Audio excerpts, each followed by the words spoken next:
पुरानी दिल्ली स्थित जामा मस्जिद के पास सड़क के किनारे दाहिनी और कई मध्यम दर्जे के होटल हैं, जिनमें दूरदराज से जामा मस्जिद देखने आए लोग ठहरते हैं। इन्हीं होटलों में एक है अल दानिश, जिसके मैनेजर सोहेल अहमद हैं। 19 नवंबर 2016 को वह होटल के रिसेप्शन पर बैठे अपनी ड्यूटी कर रहे थे। तभी 11:30 बजे एक लड़का एक लड़की के साथ उनके पास आया। दोनों काफी खुश लग रहे थे। लड़के के साथ आई लड़की को अपनी पत्नी बताते हुए कहा कि वह जामा मस्जिद देखने आए हैं, उसे एक दिन के लिए कमरा चाहिए।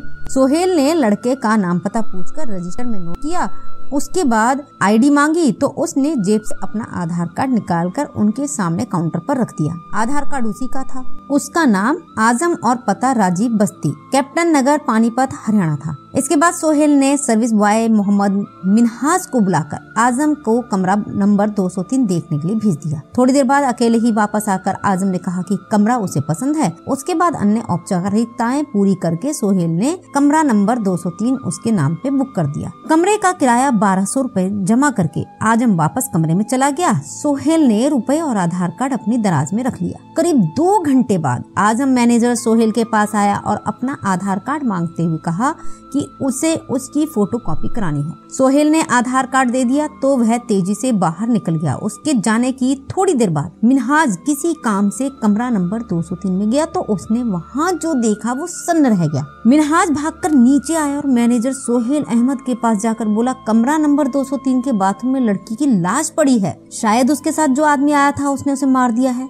ये सुनकर सोहेल परेशान हो उठा। उसने तुरंत होटल के मालिक इस्लामुद्दीन के बेटे दानिश को फोन करके सारी बात बताई। दानिश होटल आने के बजाय सीधे थोड़ी दूर स्थित जामा मस्जिद पुलिस चौकी पर पहुंचा और चौकी इंचार्ज मोहम्मद इनाम को सारी बात बता दी। चौकी इंचार्ज इनामी चौकी में मौजूद सिपाहियों को लेकर होटल जा पहुंचे। लाश की सरसरी तौर पर निरीक्षण करने के बाद उन्हें हत्याकांड की सूचना थाना जामा मस्जिद के थाना प्रभारी अनिल बोरीवाल को दे दी गई। सूचना मिलते ही अनिल बोरीवाल पुलिस बल के साथ घटना स्थल पर पहुंच गए। घटना स्थल से ही उन्होंने इस घटना की सूचना उच्च अधिकारी को दे दी थी। अतिरिक्त थाना प्रभारी धन सिंह सांगवान भी सूचना पाकर होटल भी पहुंच गए। थोड़ी देर में सेंट्रल डिस्ट्रिक्ट की क्राइम टीम तथा FSL टीम भी पहुंच गई थी। लाश का सिर बाथरूम में टॉयलेट पॉट के ऊपर था तथा पैर दरवाजे की तरफ थे।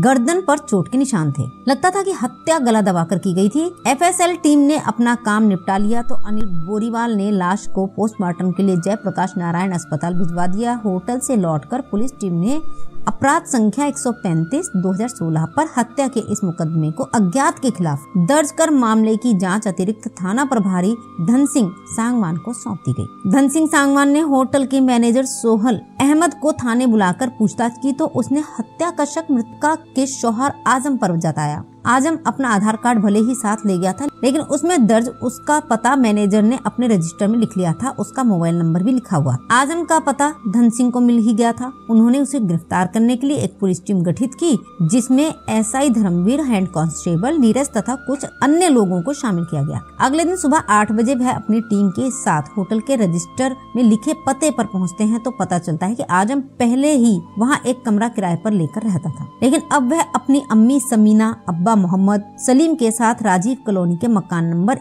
1109/10 जो गंदा नाला के निकट है वहाँ रहता है। इसके बाद धन सिंह वहाँ पहुँचे तो वह घर में सोता हुआ मिल गया। उसे जगाया गया तो दिल्ली पुलिस को देखकर उसके हाथ पांव फूल गए और पुलिस पहचान के लिए अल दानिश होटल के सर्विस बॉय मिनहाज को साथ लेकर आई थी। आजम को देखते ही उसने कहा, साहब यही आदमी उस औरत को लेकर के होटल में आया था। मुजरिम के पकड़े जाने से धन सिंह सांगवान ने राहत की सांस ली और आजम ने अपना अपराध स्वीकार कर लिया था। उसने मृतका का नाम शबनम बताया। वह कभी उसके पड़ोस में रहने वाली अलादिया की पत्नी थी, लेकिन इस समय वह दिल्ली में रहता था।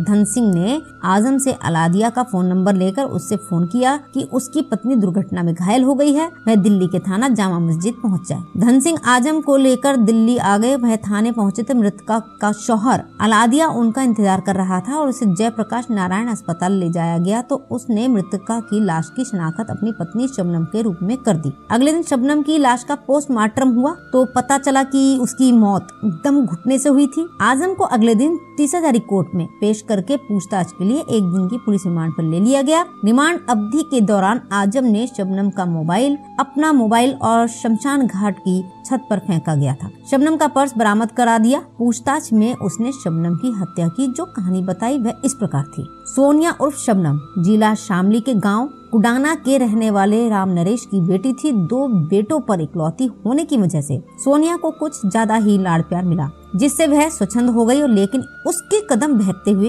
उसके पहले की राम नरेश ने सन 2009 में उसकी शादी उत्तर प्रदेश के जिला गाजियाबाद के लोनी के रहने वाले करण के साथ करा दी थी। शुरू में तो सब ठीक रहा, लेकिन जब गृहस्थी का बोझ सोनिया पर पड़ा तो वह परेशान रहने लगी। करण की आमदनी इतनी अच्छी नहीं थी जितने उसके खर्चे थे। करण उसकी फरमाइशें पूरी नहीं कर पाता था। सोनिया ने देखा कि करण उसके मन की मुरादें पूरी नहीं कर पा रहा है, तो जल्द ही उसके मन उससे भर गया। करण और सोनिया के बीच मनमुटाव रहने लगा, क्योंकि कोई ना कोई बहाना बनाकर सोनिया अक्सर कुडाना आ जाती। उसी बीच बस से आने जाने में उसकी मुलाकात बस कंडक्टर अलादिया से हुई। वह गाजियाबाद का रहने वाला था। वह सोनिया की सुंदरता पर मरमिटा और उसे खुश करने के लिए अलादिया उसकी हर मांग पूरी करने लगा। इसका नतीजा ये निकला कि एक दिन सोनिया अलादिया के साथ भाग गई। अलादिया सोनिया को लेकर सोनीपत पहुंचा और वहां कैप्टन नगर में किराए का कमरा लेकर रहने लगा। कुछ दिनों बाद अलादिया ने सोनिया के साथ निकाह कर लिया और उसका नाम शबनम रख दिया। सोनिया की इस हरकत से नाराज होकर ससुराल वालों ने ही नहीं,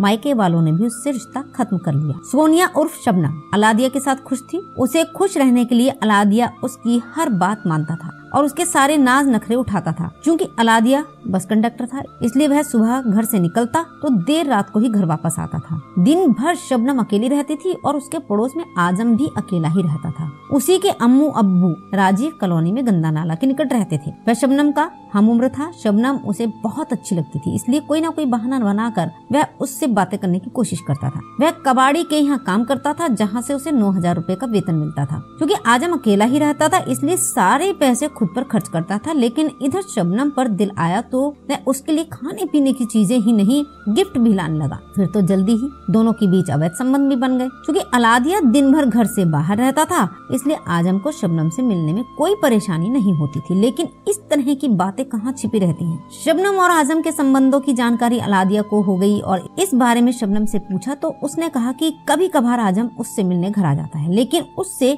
उसके ऐसे संबंध नहीं हैं जिसे गलत कहा जा सके। अलादिया समझ गया कि शबनम आजम से अपने अवैध संबंधों को स्वीकार तो करेगी नहीं, इसलिए उसे दोनों को चोरी छिपे पकड़ना होगा। कुछ दिनों बाद अलादिया काम पर जाने की बात कहकर घर से निकला जरूर, लेकिन काम पर गया नहीं। 3-4 घंटे इधर उधर समय गुजार कर वह दोपहर को अचानक घर पहुंचा तो देखा कि घर का दरवाजा अंदर से बंद है। उसने शबनम को आवाज लगाई तो थोड़ी देर में शबनम ने दरवाजा खोला। उस समय उसके कपड़े तो अस्त व्यस्त थे ही, चेहरे का भी रंग उड़ा हुआ था। शबनम की हालत देखकर अलादिया को अंदाजा लगाते देर नहीं लगी और अंदर क्या हो रहा था वह उसी बारे में सोच रहा था कि अंदर से सिर झुकाए आजम निकला। अलादिया ने उसे रोक कर खूब खरी खोटी सुनाई और अपने घर जाने पर सख्त पाबंदी लगा दी। कुछ कहे बगैर आजम चुपचाप वहाँ से चला गया। उसके जाने के बाद अलादिया ने शबनम की जमकर खबर ली और शबनम ने माफी मांगते हुए फिर कभी आजम से न मिलने की कसम खाई। इसके बाद कुछ दिनों तक तो शबनम आजम से दूरी बनाए रही, लेकिन जब उसने देखा कि अलादिया को उस पर विश्वास हो गया है तो वह फिर लोगों की नजरें बचाकर आजम से घर से बाहर मिलने लगी। आजम शबनम को फोन करके कहीं बाहर बुला लेता और वहीं दोनों तन मन की प्यास बुझाकर घर वापस लौटा। शबनम को खुश करने के लिए आजम उसकी हर मांग पूरी करता था। आजम और शबनम भले ही चोरी छिपे घर से बाहर मिलते थे, लेकिन अलादिया को उनकी मुलाकातों का पता चल ही जाता था। परेशान होकर अलादिया शबनम के साथ पानीपत छोड़कर दिल्ली आ गया और बदरपुर में किराए का कमरा लेकर रहने लगा। उसका सोचना था कि इतनी दूर आकर शबनम और आजम का मिलना जुलना नहीं हो पाएगा, लेकिन उनके बीच संबंध उसी तरह बने रहे। मोबाइल द्वारा दोनों के बीच बातचीत होती ही रहती थी। मौका मिलते ही शबनम आजम को फोन कर देती थी और जहां दोनों को मिलना होता था आजम वहां आ जाता था। इसके बाद किसी होटल में कमरा लेकर दोनों मिला करते थे। शबनम जब भी आजम से मिलने आती थी वह उसके लिए कोई ना कोई गिफ्ट लेकर आता था और उसे नकद रुपए दे देता था। 19 नवंबर को शबनम ने फोन कर आजम को दिल्ली के महाराणा प्रताप बस अड्डे पर बुलाया। आजम पानीपत से चलकर करीब 10 बजे बस अड्डे पर पहुंचा तो शबनम उसे वहां पर इंतजार करती हुई मिली।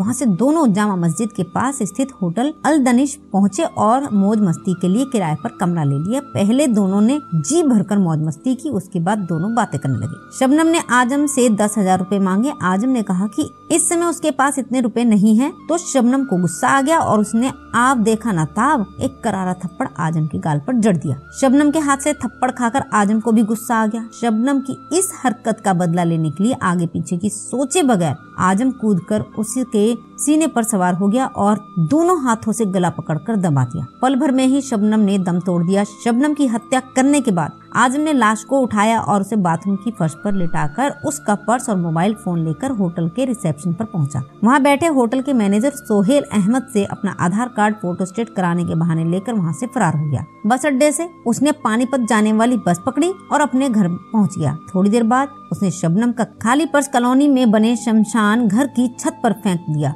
शबनम के मोबाइल फोन से उसका सिम निकालकर बाहर फेंक दिया और मोबाइल फोन अपने पास रख लिया। उसने सोचा था कि पुलिस उस तक नहीं पहुंच पाएगी, लेकिन घटना के अगले ही दिन दिल्ली पुलिस ने उसे गिरफ्तार कर लिया और 23 नवंबर को रिमांड की अवधि समाप्त होने पर उसे फिर से 30,000 कोर्ट में पेश किया गया, जहां से उसे 14 दिनों की न्यायिक हिरासत में जेल भेज दिया गया। इसी के साथ दोस्तों ये कहानी यहीं समाप्त होती है। हम फिर मिलेंगे आपसे अगले वीडियो में। तब तक के लिए नमस्कार, धन्यवाद।